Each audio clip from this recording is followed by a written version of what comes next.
It had been over a year since my wife started seeing Lucas Barnes. I couldn't quite understand why I let it drag on for so long. Maybe I was just too comfortable to confront it once I caught wind of what was happening. I found myself strangely indifferent. I just waited, knowing that one day she'd serve me with divorce papers. I hadn't made any preparations. I was resigned to the idea that she'd take half of everything we had accumulated together. She could have the house and furniture. They'd be appraised. Anyway, the house was worth less than the mortgage. We'd saved just enough to cover 4 years of college for our daughter Sandra. In 3 more years, I'd have vested rights with the company, and she probably would have a piece of that. Penny was discreet about her affair. Thankfully, the main issue was that Barnes worked in the same company as I did, although in a different department and a higher pay grade. He was single and fairly attractive, but his arrogant attitude rubbed me the wrong way. Luckily, I could easily avoid him at work, except for the occasional. Things at work got pretty intense pretty quickly. Sandra had left for her first semester at Penn State, leaving Penny and me alone in the house for the first time in 18 years. It could have been a chance for a couple to reconnect sexually, but it wasn't in our case. Penny was always too tired or too busy, and I couldn't bring myself to care anymore.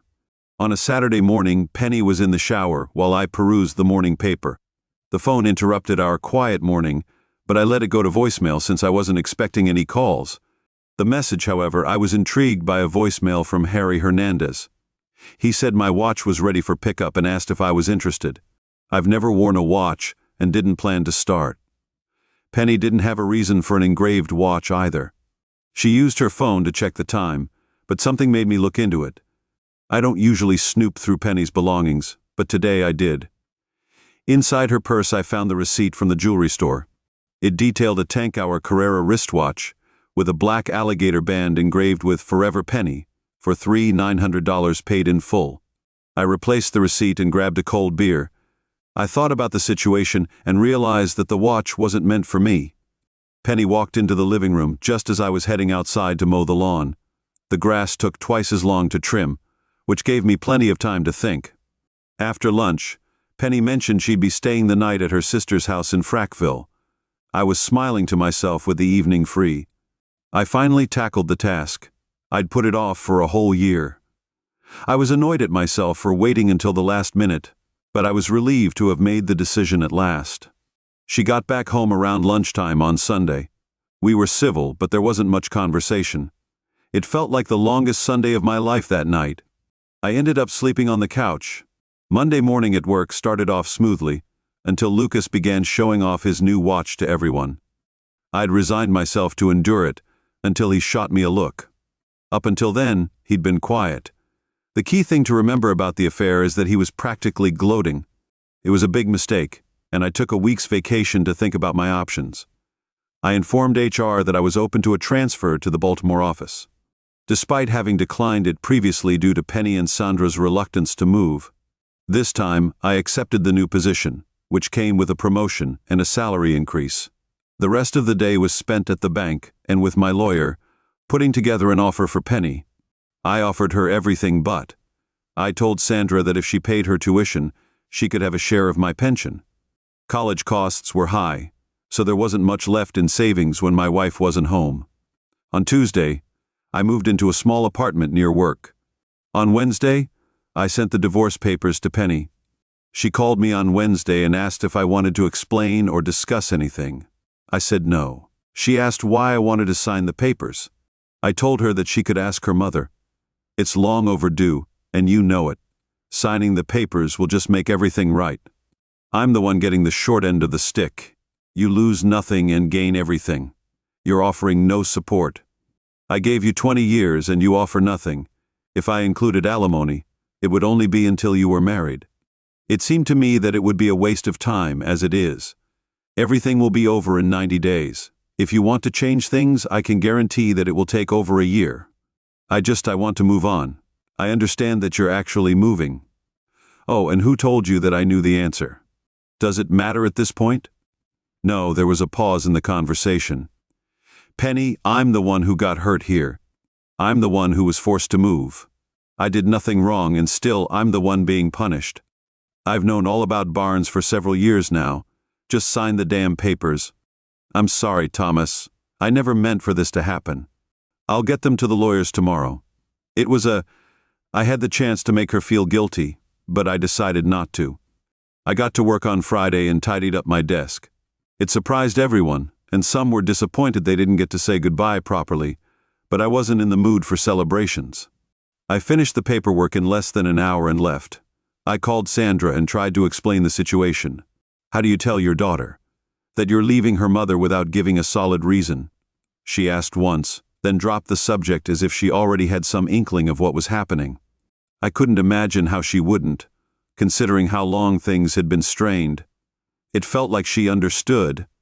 The drive to Baltimore was filled with sadness.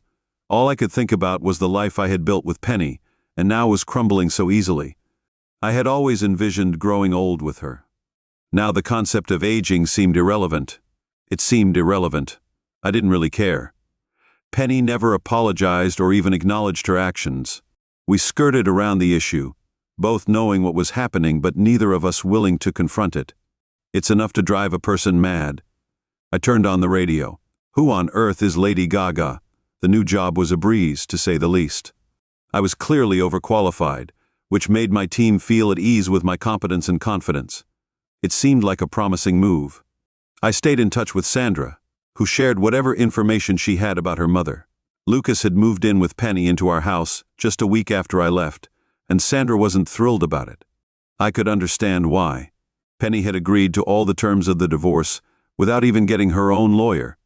Everything was proceeding smoothly according to schedule, and all I had to do now was wait as the divorce approached its final stages, leaving only 3 weeks until it would be finalized. I decided to take a 10-day break. I went on a Caribbean cruise, which I'm not usually keen on, but it was necessary. The weekend before I left, I met up with some old friends from home in Atlantic City. I treated them to good wine, dining, and entertainment. It was great to catch up with old friends. The 10 days at sea felt long. I couldn't decide what I disliked more, the food or the other guests. Sometimes it felt like I was being pursued by at least 3 single women, although I wasn't sure if they were single. I made the most of the ports of call to break up the monotony. When I arrived home, I was greeted by unexpected guests. Baltimore detectives had been brought in at the request of the Pennsylvania State Police, and they brought some grave news about Lucas Barnes. The body was found at a rest area on the Pennsylvania Turnpike. He'd been beaten up badly, it seems, with a baseball bat, and died on the way to the hospital. His wallet and watch were missing, so it looks like a robbery gone wrong. With the news about Barnes and Penny, I found myself in the spotlight.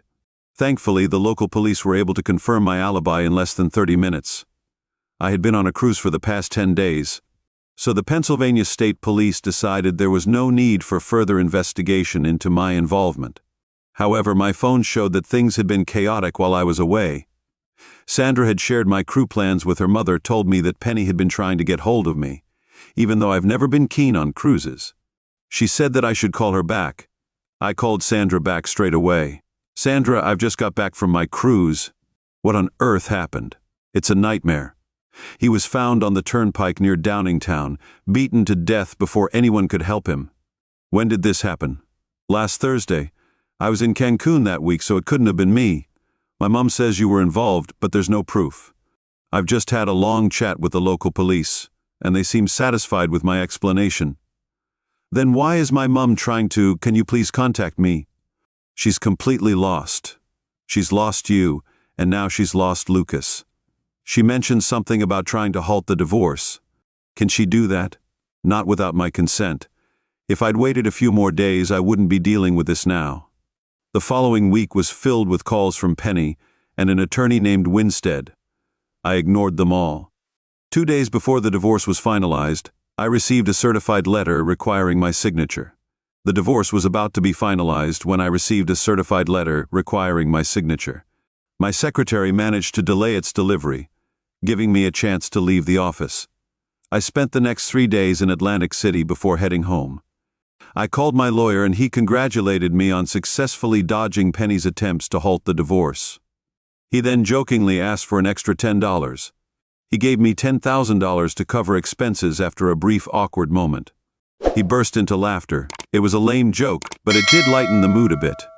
Instead of money, he settled for a steak dinner. It was worth it even though I still thought the joke was lame.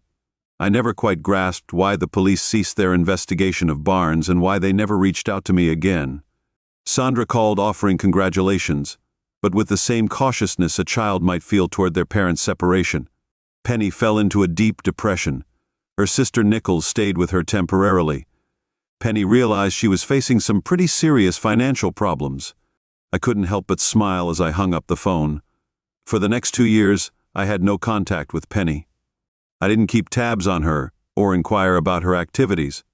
I spoke with Sandra every month, but we both tactfully avoided discussing Penny. All I knew was that she lost her house to the bank and was working in a women's clothing store at a local mall. Penny did mention to Sandra that Lucas had 2 insurance policies, naming his mother as beneficiary, but it seemed like Mother Barnes wasn't willing to share. We went on a few dinner dates, but there was never any hint of romance. Later that year, Sandra announced that she was getting married in June.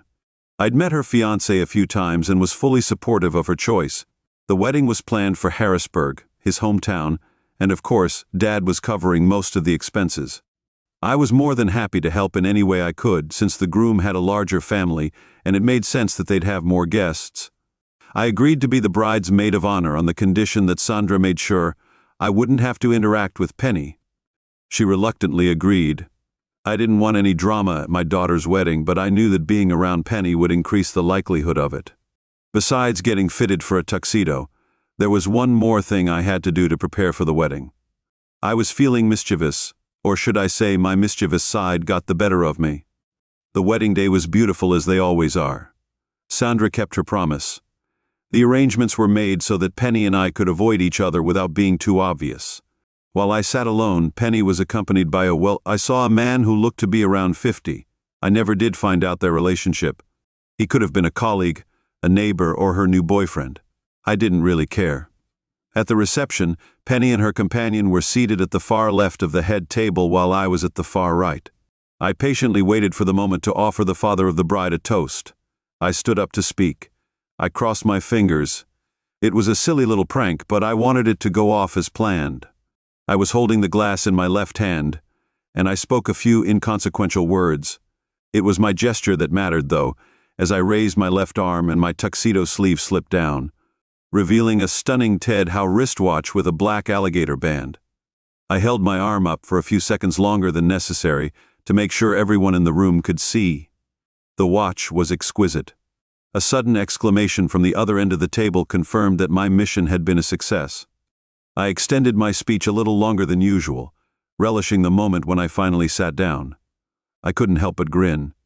Penny had noticed the watch, and all the planning had paid off. A few minutes later, I noticed my ex-wife and her escort leaving the room. My wife and her date left the room. She seemed upset, but it was hard to tell if she was crying. I stayed for another hour, playing the role of the dutiful father, before heading to my hotel room that night. I couldn't sleep. I was uncertain about Penny's reaction. If she didn't say anything, it would mean she had accepted her fate and moved on. But if she was still bitter, I might expect some unwelcome visitors. The answer came at 6 a.m. Mr. Thomas Harris. 2 men stood at my door dressed in dark suits. I couldn't help but picture Will Smith and Tommy Lee Jones from Men in Black, as I responded with a laugh. Yes, how can I help you? The more assertive of the two introduced themselves and said they were from the state attorney's office. I couldn't help but wonder who had pulled them out of bed so early. I motioned for them to take a seat as I quickly put on my pants. I should have been dressed before they arrived in the hotel room, but there were only 2 chairs available.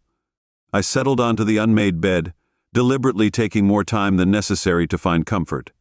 It took them longer than necessary to find comfort. "What can I help you with, gentlemen?" I asked as they entered. One of them inquired, "Indeed, Sandra Harris, now Stewart." "That's right," I confirmed. "We got a call about you wearing an expensive watch." Howard watched during the reception. The other one stated, "I reached for the oversized timepiece on the nightstand." "Yes, I was wearing this watch," I replied. "Do you like it?" "That's not important, Mr. Harris," the first one said. "What we want to know is where you got the watch." "Why?" I challenged. "Can you just answer the question?" the second one pressed. "I can," I replied, "but I'd like to know why you want to know where I got it." One of them said, "No, you tell me why you want to know where I got it and who told you I had it." I replied, "Mr. Harris, we're trying to make this easy. Could you just answer the question?" The first one insisted, "Fine, I got the watch on eBay. Now tell me why you want to know." I gave in and said, "It's an identical watch. The one you're holding was found on a man killed in Downingtown 3 years ago." The second one explained, "I'm sure there are plenty of watches like this. Can you be more specific?" I challenged further and they seemed uneasy. I sensed they were considering dragging me off to some government building to continue. "Mr. Harris, are you acquainted with a man named Lucas Barnes?" "Yes, I know him. He used to work with me. He had an affair with my wife, which ultimately led to our divorce. When he was killed, he owned a watch exactly like this one." "How do you know that?" "The watch was found on him when he died." Both shook their heads no simultaneously. "Do you think this could be his watch?" They were supposed to be leading this informal interrogation, but it seemed they were losing control. "Who told you this was Lucas Barnes's watch?" "Your wife, Mr. Harris. She identified it, and—" "How did she know it was his?" There was a moment of hesitation. "She said she bought it for him." "Perhaps you should speak to her." No response. "That's it? That's all you have?" "I also have the receipt. Let me show you." They sat in silence as I retrieved the folded paper from my wallet and handed it over. The lead guy glanced between the paper and me. "This is from eBay. It says here you bought the watch for $49. "Yeah, but I had to pay $5 for shipping." "You got a Tag Heuer watch on eBay for $49, not exactly. Take a closer look at the description." Both of them read it, but they didn't notice the big grin on my face. It says, "Take How, not Tag How. Look at the watch face." The second guy examined it closely as I held it out. He turned to his partner. "It says, Take How, gentlemen. Did my wife buy a Tag Howard?" "For Mr. Barnes or a Take Howard?" Wash for him, frustration was evident on their faces. Things weren't going as planned. "Can we see the back of the watch, Mr. Harris?" "You want to check the engraving?" "Yes, if you don't mind." "Not at all." Handing them the watch, I watched as they inspected it. I had made my point as I put on my shirt. They stood up to leave, apologizing for the inconvenience. "Sorry for the inconvenience, Mr. Harris," I said. "I hope you have a safe trip home." After they left, I shut the door and glanced at my watch. I was pleased I'd chosen to pay the extra $20 to get it engraved. I turned the watch over and laughed at the Old English script, "Eat and die." They could have easily checked the serial number, but there was no point in that. I looked for the serial number, but I didn't find it. I was driving back to Baltimore, and I knew my wife was still upset about how I handled things. I could understand her frustration, but I had hoped for some remorse on her part. It stung that she was still up to hurt me or seek revenge. After all, she was the one who cheated, not me. I decided it was time for me to level the playing field. I tossed the TIG Hour watch out of the car window and reached into the glove compartment. I could tell the difference just by the touch. Before putting on the real deal, I read the inscription for the 11th time, "Forever Penny." I hated wearing watches, but maybe I think I could get used to this one. Thanks to everyone who took the time to listen to today's stories. If you enjoyed it, please consider liking and subscribing. If you haven't already, feel free to share your thoughts on the events in the comments below. Take care.